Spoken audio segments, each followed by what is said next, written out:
So Paul, we're here to talk about our new book, Stringtastic Book 1. Yeah, really excited with this new book, Mac. Yeah, it's actually our second book, of course, because our first one was called Beginners, and that book, which was for violin, viola, cello and double bass, all working with the same accompaniment, it took us the string player from open strings up to a full D major scale. And this book, which works in exactly the same way, takes those players on with all the different techniques and things that you need to go from that full D major scale to grade 1 level. And of course that took a lot of planning to organise a book that would work in that way and teach all those necessary techniques. Can you tell us something about that, Paul? Yeah, sure.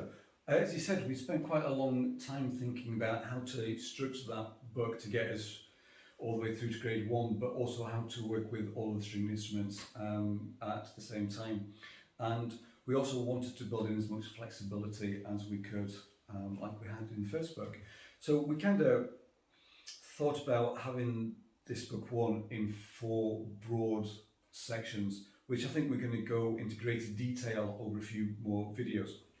So the first section obviously goes from number 1 all the way through to number 15, and that introduces the rest of the fingers on the strings that weren't covered in the beginner book. So the E string, the G string and the C string.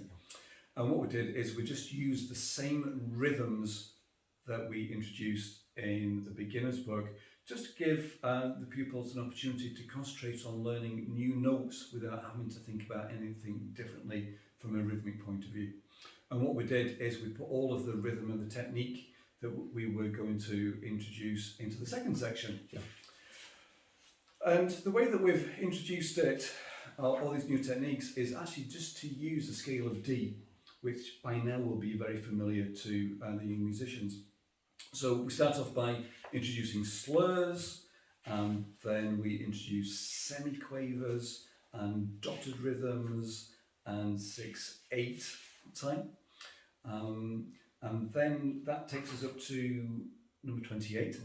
And then from number 29, we start to introduce, from a violin point of view, the low twos, so G naturals, C naturals, F naturals and B flats, and then the E flats on the cello and the viola. And we've done this using really quite short tunes. And then we've also, kind of in that section, also introduced some legatos and staccatos. And then we've tried then right at the end, probably from number 50 to number 57, we've then tried to bring all of that learning together in longer, slightly more complicated pieces that help pupils to get to the grade 1 standard. Well, that was a great explanation, Paul. Thank you very much.